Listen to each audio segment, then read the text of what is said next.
Welcome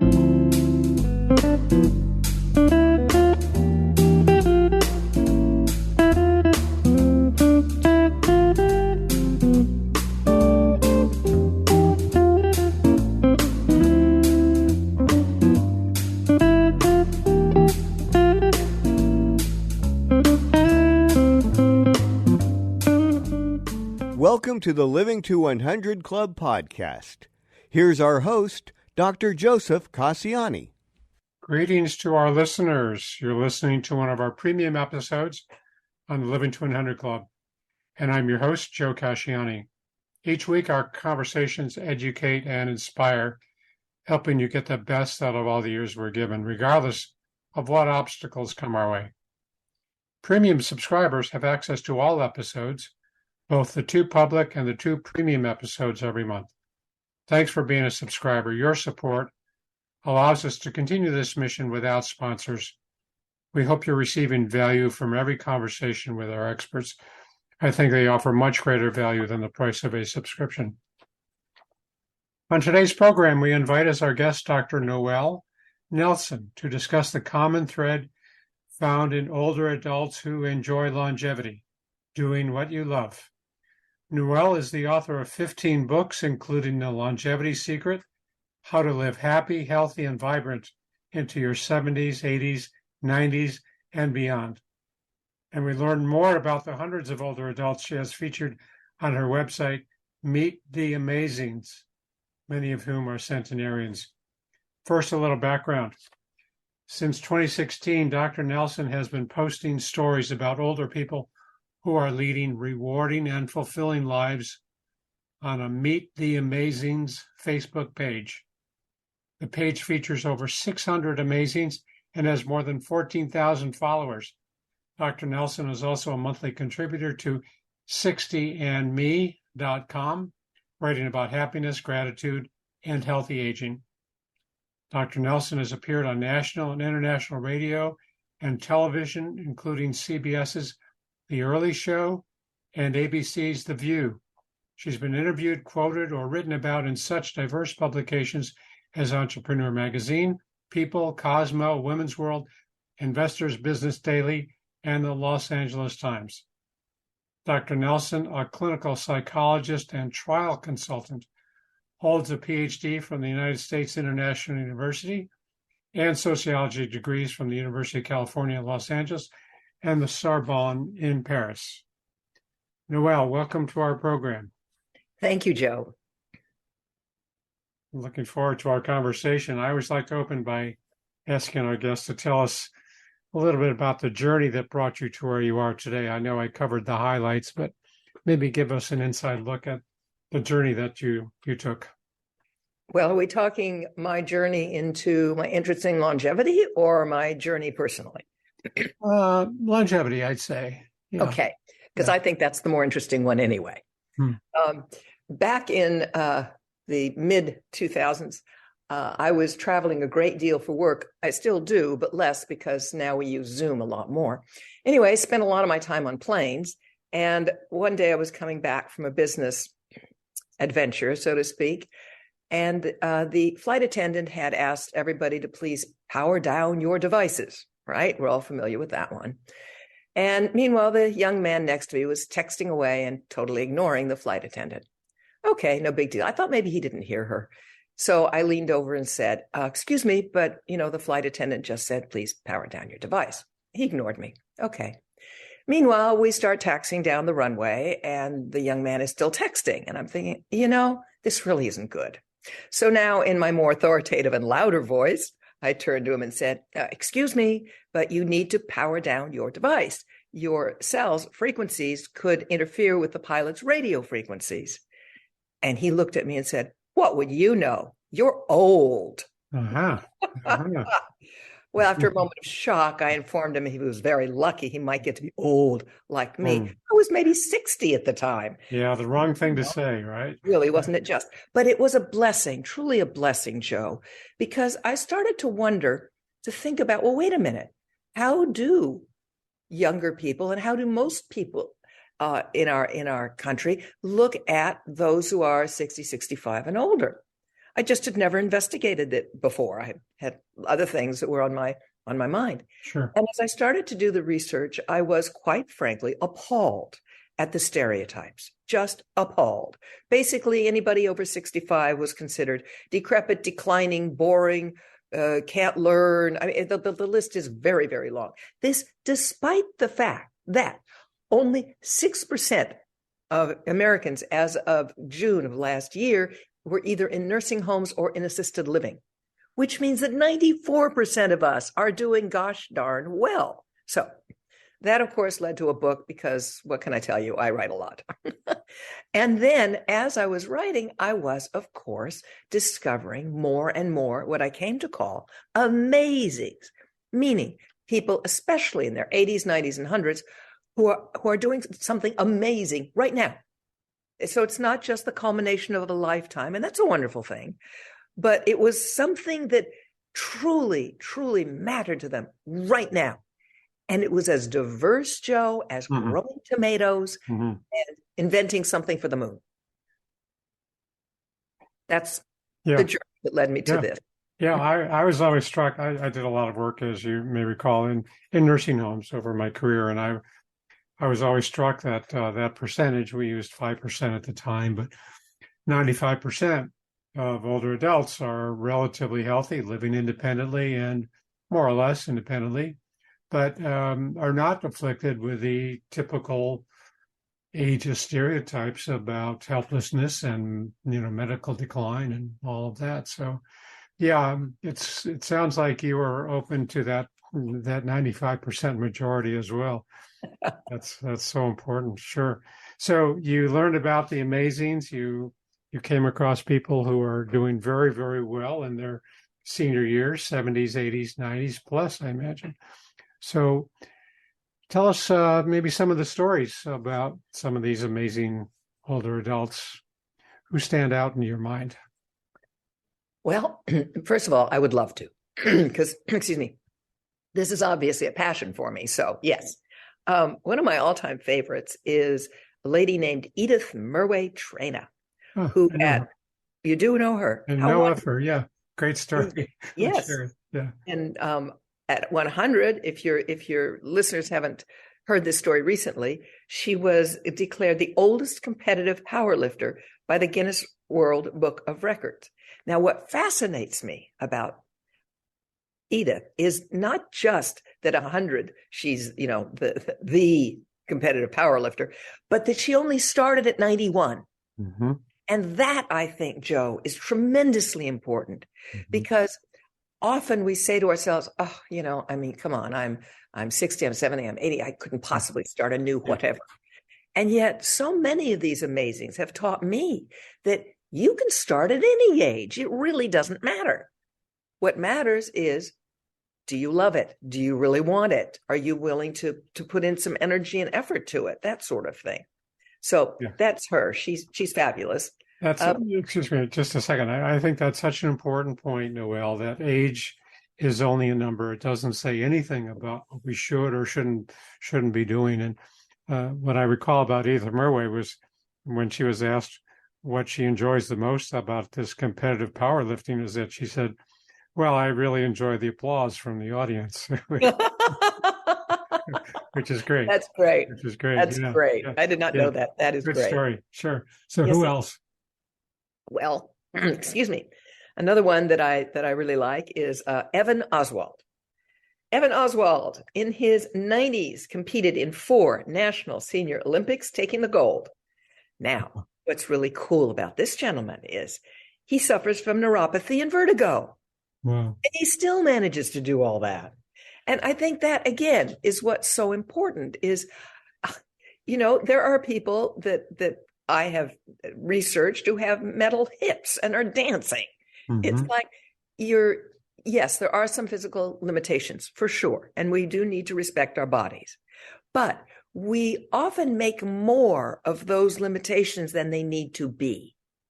So I think Mr. Oswald, Evan, is a prime example of that. Most people afflicted with neuropathy and vertigo, thank you very much, would say, I don't think so. But he, on the contrary, just said, yeah, whatever. took whatever precautions he needed to take, but went on to win gold in all of those competitions. Yeah. Wow. Yeah. Great stories. Great. Yeah. Yeah. And even people with Alzheimer's. See, now that's because that's something we've become more and more aware of in the last couple of decades. And from your work, I'm sure you were fully aware of Alzheimer's and how it can affect people. But this gentleman, Ron Roberts, he was diagnosed with Alzheimer's at 80.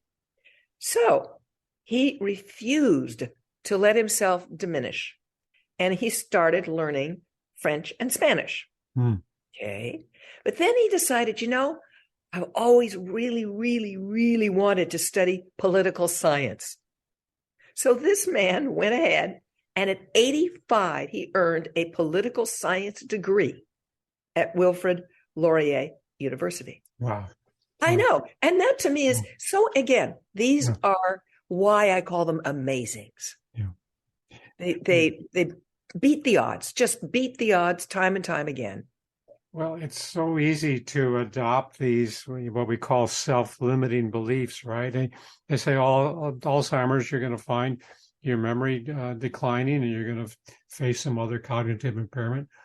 And we adopt a lot of these beliefs. And, Alzheimer's isn't the only instance, but we do adopt these beliefs and we kind of limit ourselves. So you're talking about individuals who have no concept of self-limiting beliefs. It's like, in spite of what's going on, I'm going to go on and live my life, and I'm going to continue to excel and go after and pursue things that I've always wanted to pursue. How great is that?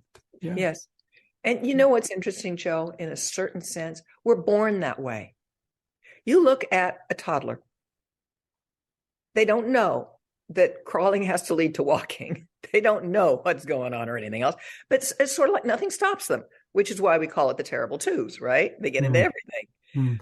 They have no self-limiting beliefs. At that point in time, we are truly innocent in the best sense of the word. And I think that one of the glories of being older, which I appreciate enormously, is I don't care anymore what anybody thinks. And that has taken, I'm not going to break the law. You understand what I mean. I don't care. For example, I'm a competitive ballroom dancer. I really don't care what other people might think of that. I'm 75 and a half, thank you very much. And I'm out there on the competitive floor and I'm having a ball, literally.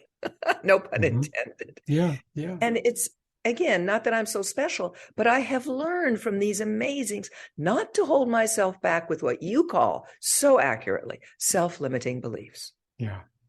Yeah, I had a guest on my program last year, and she retired and, was looking around for what to do next. And she decided she wanted to run a marathon. And her family said, no, mom or sis, you can't run a marathon.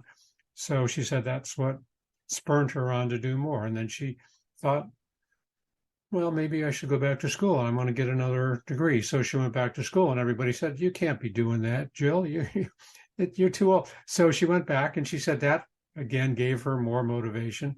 And then she wanted to write a book. And she said, everybody was discouraging me. And that's what egged me on to write it. And again, we not only prove to others, but we throw off those shackles that we carry around, just like the toddler. They have no sense of what's, what should limit them. I'm going to do what I want, pursue what I want. That's great. Yeah. Yeah. So what is your understanding of this, what we call a sense of purpose, having a sense of purpose in our lives, and that drives so many of us toward certain goals and passions? How important is this sense of purpose, and maybe more so for older adults? Well, I think it's important for anybody who wants to be successful, frankly, Joe. But for older adults, let's put it this way. I think of it as a triad. First, there has to be the passion. There has to be the what. What is it that I want? What is it that I love? What is it that floats my boat? And then purpose is the, okay, in which direction am I going to point this grand appreciation for something or other? So purpose gives form and definition, if you will, in my mind, to passion. Because just, growing tomatoes is nice, right? But if you're growing tomatoes because you want to get the sweetest, juiciest, most beautiful tomato on the block, now you have purpose to your passion. Mm-hmm. And it really is what then makes it so much more enjoyable. So I think a passion without a purpose is sort of like a rudderless ship. Mm-hmm. It's like, well, this is nice being on the water, but kind of thing. Mm-hmm. Sure. And then I always think of the third aspect of the triad as the how. And for that, I always engage or promote positivity. So it's passion, purpose, and positivity, because we know from many studies over many years now that optimists thrive. Doesn't matter what culture, what age, what anything, optimists thrive. And above all, they are filled with hope and confidence, a sense of hope and confidence. Yeah. And that's despite the ups and downs of life, especially the downs. Yeah. So positivity is important because, frankly, the gal that, excuse me, the gal you were speaking of, she would not have gone ahead with the marathon or the further education if she hadn't had some optimism, meaning some hope and confidence in her ability to pursue those. Mm-hmm. Right. You don't have to want to pursue them to a given end, although I love Edith's appreciation for applause. I think it's a crack up and great. But there has to be some, yes, I can, attached. Yeah. So that's how I fit purpose, if you will, in with passion and positivity. Mm-hmm. Yeah. You got to have that rubber. No, I agree 1,000%. So your amazings that you've come across, I cannot imagine very many of them having this place in their life without that positivity. I mean, passion may be there, purpose maybe, but I really would question if anybody can be there without this positive attitude. What do you think? I don't think they can. Yeah. I mean, negativity is a killer. Pessimism is a contractor of experience, mm-hmm. if you will. Optimism and hope are expanders of experience. And that's what people who want to live healthy long are. They are expanding. It's the exact opposite of the the ageist stereotypes. Yeah. Exact opposite. Yeah. Yeah. So that positivity, it's almost the kind of the other side of resilience too, I think, right? When we're knocked down, we have these challenges, as you mentioned, we have these setbacks, and we get knocked down. And can we get back up? Can we stay positive no matter what gets in the way? And that's what I talk about with my Living to 100 Club. Yeah, it's not in the cards for everybody, but we can all stay positive while trying. So resilience and positivity, maybe two sides of the same coin. Yeah. Well, there's certainly go together. Let's put it that way. Mm-hmm. If you're resilient, you're positive, and if you're positive, you're probably resilient. Yeah. The word resilient, I think it's an important concept to keep in mind, which is that we all fall down, we all make mistakes, we all stumble, we all have issues, problems, whatever. Mm-hmm. Right. The joy is in the awareness that okay, I can get up. Yes, I can. So this sense of purpose that we see is so essential, that contributes to living longer, do you think? That is correlated with our longevity? Well, I don't have at hand any scientific research that's been done on that specific issue. But what I can tell you is that the amazings that I have found, with no exceptions, and they are, as I said, mostly in their 80s, 90s, and 100s, all have a sense of purpose. So that's anecdotal. It's not, science-based. But I would be hard-pressed to imagine that someone could just sort of sit on their couch and surf channels and live a long life. Yeah. So that's one of the common threads. I can, certainly see that. I can certainly see that. Do you think there are other characteristics in your group? Well, certainly passion. Passion. Absolutely. Yeah. In other words, an intense interest in something. I have not. She will join the Amazings in the next couple of months because I always write these a bit ahead. A gal named Louise Cobbs that I just unearthed, who at 91 finally retired as a crossing guard for her local police department. Not because anything has happened that she needs to, but it's kind of like I was going, really? Want to keep doing this, Louise? Yeah. And she adores this. She has never missed a day of work. And if you look at her, she's a skinny little thing. It's not like she's some powerhouse, physically speaking, that could withstand rain, sleet, hail, and snow, or whatever you want to say. But it's her love. She said, "I love to see the children cross safely," and she has done this now for generations of children. And that's what I mean by passion. It's you got to love it, and loving it, I think, is how the energy. You summon, if you will, your own energy to an extent that if you just sat around, wouldn't work. There are studies, by the way, on how people die post-retirement. I'm sure you're familiar with those. Sure. Who have not sort of pre-planned an interest, a hobby, or have one before they retire, often die fairly quickly. I think it's within the first 5 years post-retirement, because frankly, R&R is great, but not as a full-time job. Yeah, that's such an important statement. So, yeah, it is that it's the reward too. I mean, the passion and the sense of reward and accomplishment that, your retired school crossing guard must have experienced over the years. That I just feel such a commitment to this position because I get so much reward out of doing it and keeping the children safe.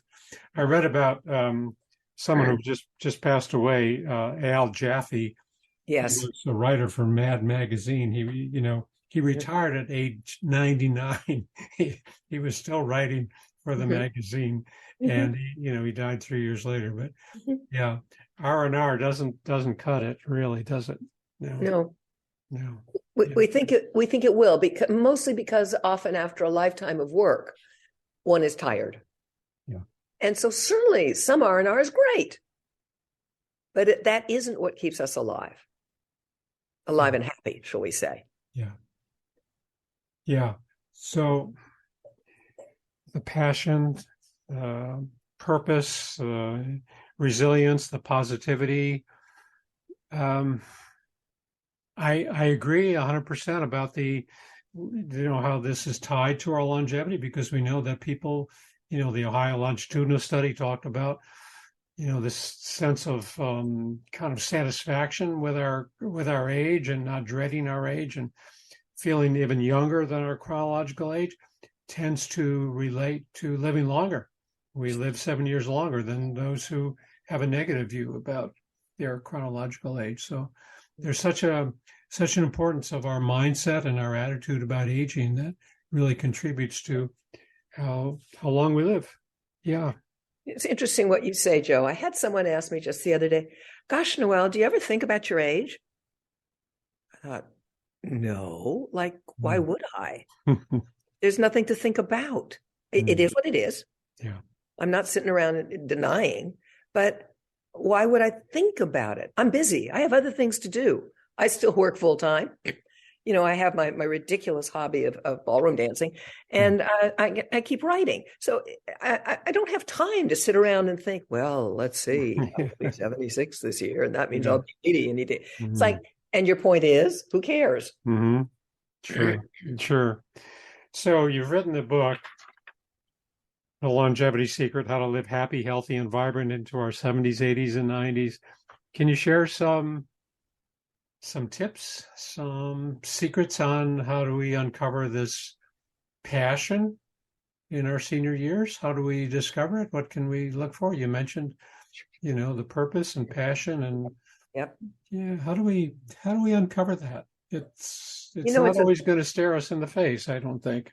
No, it is not. And Joe, that is such a perfect question, because often people don't know. Well, I've been whatever, a mechanic for 40 years or a seamstress for 60 years, whatever it is.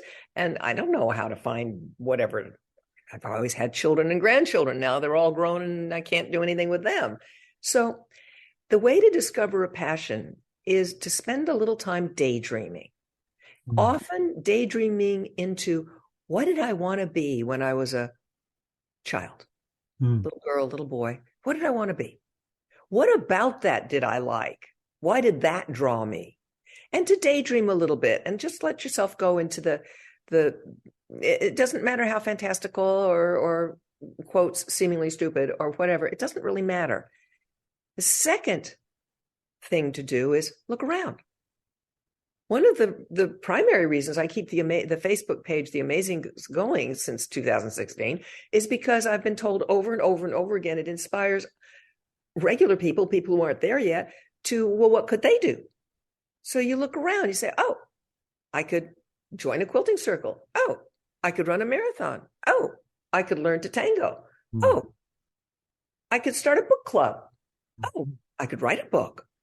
And the example, there's a reason there's not just one of us on the planet. We have plenty of vibrant people around us from whom we can take examples. And it's kind of like a giant buffet, Joe. Sure. You can pick and choose. You don't have to, so like for me, for example, automotive repair would never be on my list. Mm-hmm. That just doesn't do it for me. Mm-hmm. But dancing did. So it just, there's that buffet. Other people are doing all sorts of things. Take a look. And of course, now with the internet, not just now, but now for decades with the internet, is you can see a lot more of what people are doing. I have amazings who do things like carve wooden toys to give at Christmas, which they then give to the local, either police department, firefighter, whoever, to distribute among kids who don't have toys. That's their joy. Sure. It's people doing all sorts of fascinating things. Sure. So it's your buffet. You go take a look. And here's the third aspect. Try it. Most people give up before they try. I have a friend of mine who's a trial attorney, who's in a rock and roll band at 7. It is in his garage, and they play a few gigs here and there, but they have a blast. Now, he was not a rock and roll band person when he was young. This came to him quite late. Mm-hmm. It's the thing of, you got to try it. Yeah. Because if he had said to himself, and he's confided this to me, if he had said to himself when the idea first percolated in his late 60s, I'm going to be in a rock and roll band, he would never have even lifted a finger on a guitar. It would have been, nah, please, that's for the kids. Yeah. Well, you see, there is nothing that is, quotes, for the kids. There is only what you are willing to try. And there's this great lady that I read about recently, Lorene Hildebrand, who at 88 started a class for young people to learn pickleball. Uh-huh.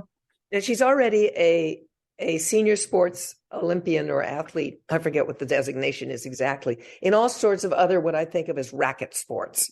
Okay. Tennis, ping pong, all those sorts of sports. Sure. And so she has a lot of experience, and all this is, of course, post-retirement. She has a lot of experience with being a beginner. And so she imparts to young people what it's like to be a beginner. And the reason I mention her is that her philosophy is very simple. You get a little knowledge and then you practice. So it doesn't matter if you want to be in a rock and roll band or you do want to be an automotive mechanic, whatever it is get a little knowledge and then, for heaven's sakes, practice. Right. Yeah. Try it. You got to try it. And people often will give up after a couple of weeks. My personal guideline that I share is try it for 3 months. Mm-hmm. You don't have to do it every day, but whatever it is, try it for 3 months, because it takes 21 days to build a new habit. Yeah. And if you give up after just a couple of weeks, for whatever reason, you won't know. And here's the fun part. You just don't know where one road leads, because it may very well lead to another. Yeah. In other words, joining the book club, you found that boring after 3 months, but one of the people in the book club was talking about growing tomatoes. And you thought, oh, there's a thought, or whatever.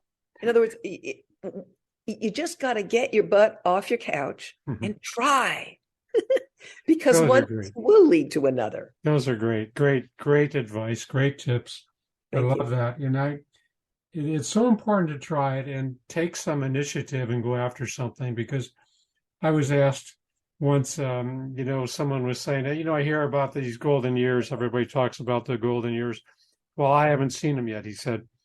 And I thought for a second, I said, the golden years aren't going to come knocking on your door. You've got to go after the golden years. You've got to become whatever you think the golden years are. And it's that same point that you've got to go out and practice and try something. Yes. And, 3 months, but it really takes some initiative. You got to just take that, move and make some decision. I bought myself, not that I'm looking to be a member of a rock and roll band, but I bought myself some electronic drums about a year and a half ago. Cool.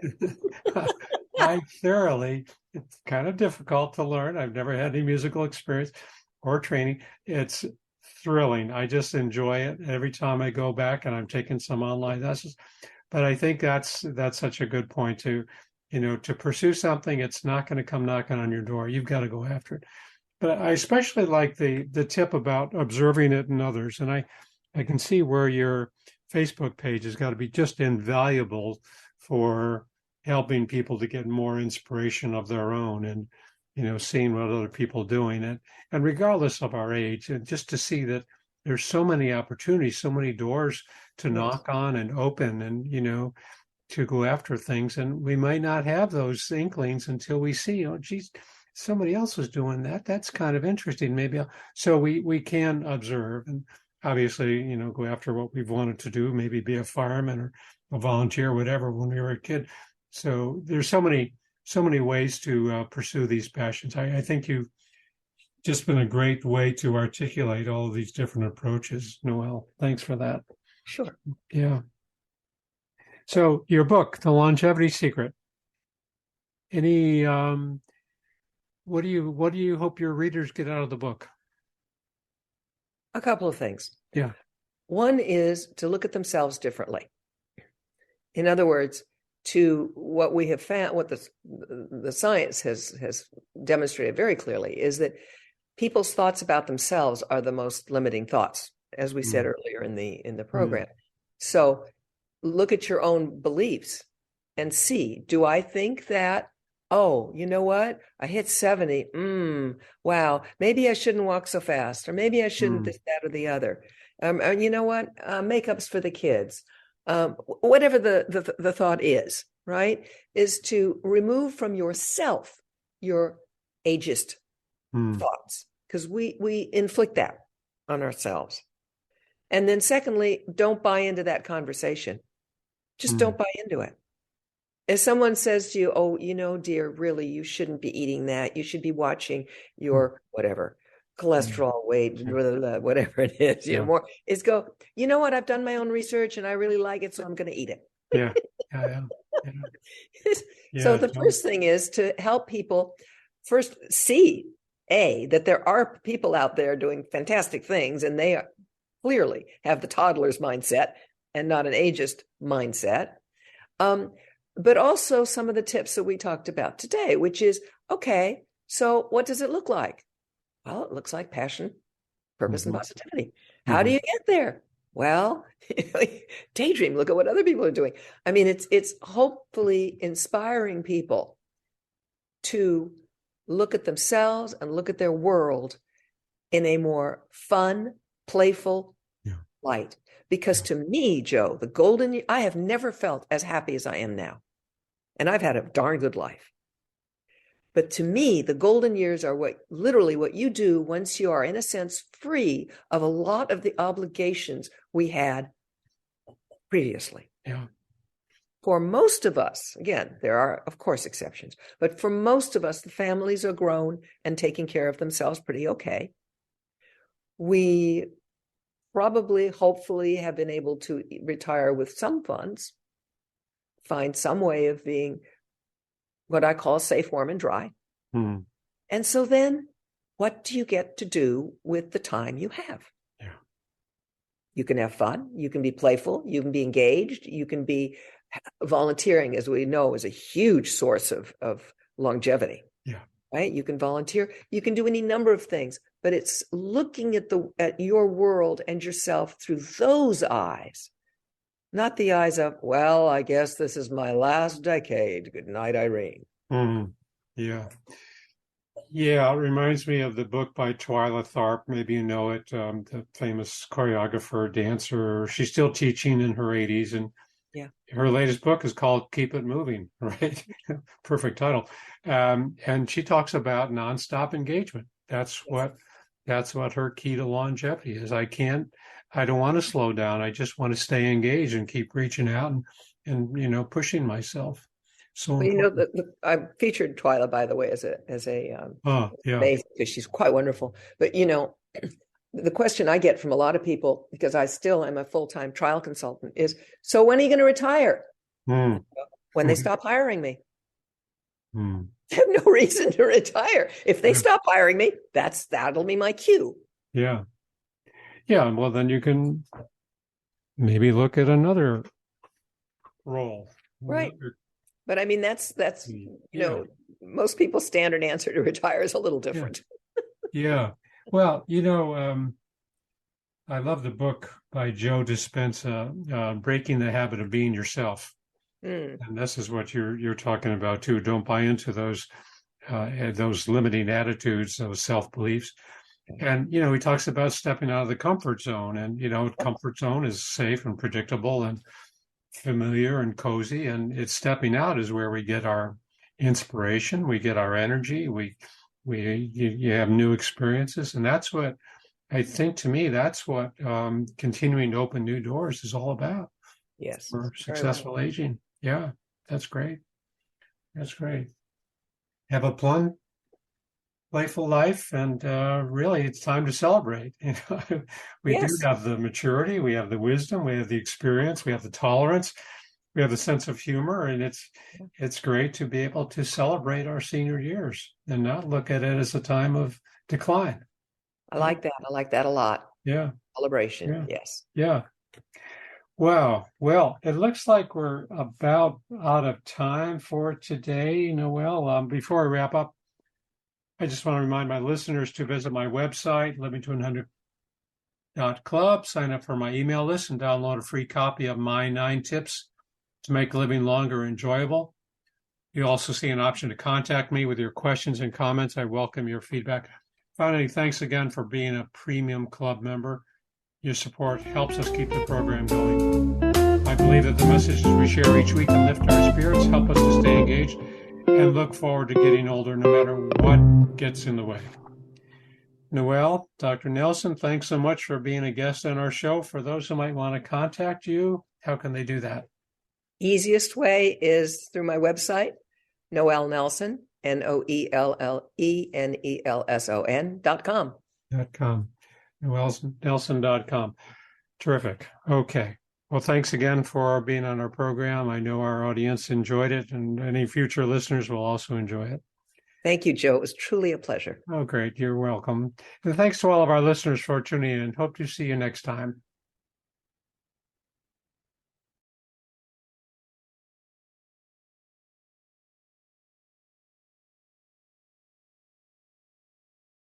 It's time to rethink, renew, and reimagine retirement. Hey everybody, Jared Sebesta here, host of Retire Repurposed. Now this podcast is about the non-financial parts of retirement, which many times can be even more challenging than the financial. We believe retirement is not the end, rather the beginning of what could be the most impactful, purposeful, and fulfilling season of a person's life. So don't retire, become repurposed. To listen now, search Retire Repurposed on your favorite podcast platform, Senior Resource, or Life Audio.